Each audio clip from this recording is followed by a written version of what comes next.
The 1996 Chicago Bulls are widely recognized as the best team in NBA history, going 72-10 and cruising to an NBA championship.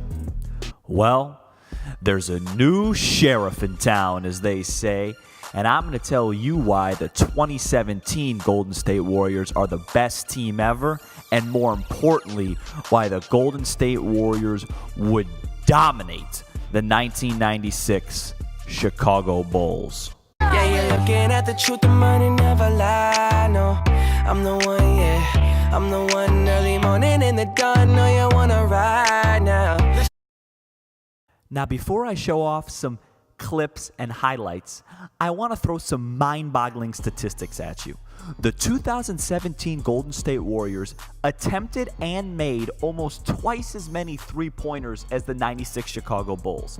They had over 400 more assists and almost 900 more points. That's not to say the Chicago Bulls weren't an amazing all-time great team.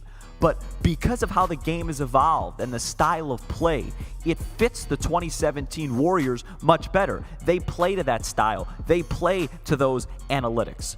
The Warriors are so difficult to stop that if the Bulls were going to beat them 4 times, just mathematically by 3-point attempts and makes, the Bulls would probably have to hold them under 35% shooting 4 times, and in those games, the Bulls would have to shoot over 50% themselves and take care of the ball just to have a chance. Now, I know what you're thinking at home. What about Michael Jordan? Well, what about Michael Jordan? Was he the greatest basketball player ever? Sure. Did he have a really good year in 1996? Sure. But he was a human being, guys. And in the 1996 NBA Finals, he only shot 41.5%. And in the closeout game that the Bulls won, he was 5 of 19. If he played like that against the Golden State Warriors, the Bulls would have no chance. Scottie Pippen and Michael Jordan are both all-time great players, but they're human beings, and they would struggle at times in the series. They wouldn't walk all over the Warriors. Now let's break down these starting lineup matchups. Obviously, major advantage to Steph Curry over Ron Harper at the point guard position, and a major advantage to Michael Jordan at the 2-guard position over Klay Thompson. Scottie Pippen, KD.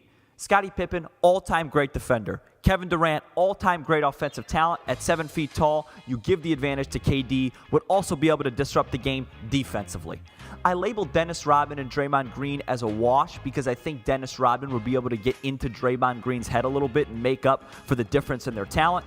And of course, Luke Longley and Pachulia really wouldn't play many minutes. It would be really Tony Kukoc versus Andre Iguodala, which is probably a wash as well. So it just comes back down to pace and style of play. How would Ron Harper and the Bulls really get used to defending a guy like Steph Curry who pulls up from 30 or 40 feet at times? They would think that's a terrible shot in 1996 because nobody did it. Now, I'm not going to sit here and pretend that Michael Jordan wouldn't get his. Michael Jordan's the greatest basketball player of all time. And that's why if I had to pick a number of the series, I would give the Bulls a game because Michael Jordan would steal one at home because of his greatness. Just like I think LeBron James will eventually steal one at home in the NBA Finals. But if you really look at it and you break it down, there's no answer for the Warriors. And what people forget about the Warriors is they're a great defensive team. In fact, in 2017, they were the best defensive team in the NBA. So they could play that pace. They could play that crazy, fast style of basketball, but still defend, still block shots, still create outlets and steals. So basically, in summation, my reasoning as to why I think the Warriors would dominate the Bulls. The game's evolved. More three-point shooting, more athleticism, analytics, Warriors, Rockets, Cavs. What I mean by that is those are the teams that have the most success in 2017, and those are the teams that use analytics. How many point guards were able to do what Derrick Rose and Russell Westbrook and company were able to do in 1996? It's just different. The game has evolved. Evolution.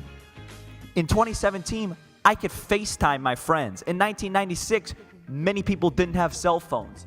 Evolution, technology.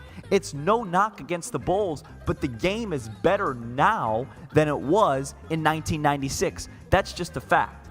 So here, I just concluded style of play, three-point shooting, mid-range shot, Pace. The mid-range shot is labeled as the worst shot in basketball now. That's pretty much all the Bulls did in 1996, was shoot a bunch of mid-range shots. You take a guy like Steve Kerr, who's a fantastic three-point shooter, he wouldn't be able to play in this series because he couldn't guard anybody.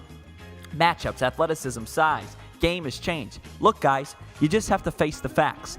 The Chicago Bulls in 1996 would be outmatched against the 2017 Warriors.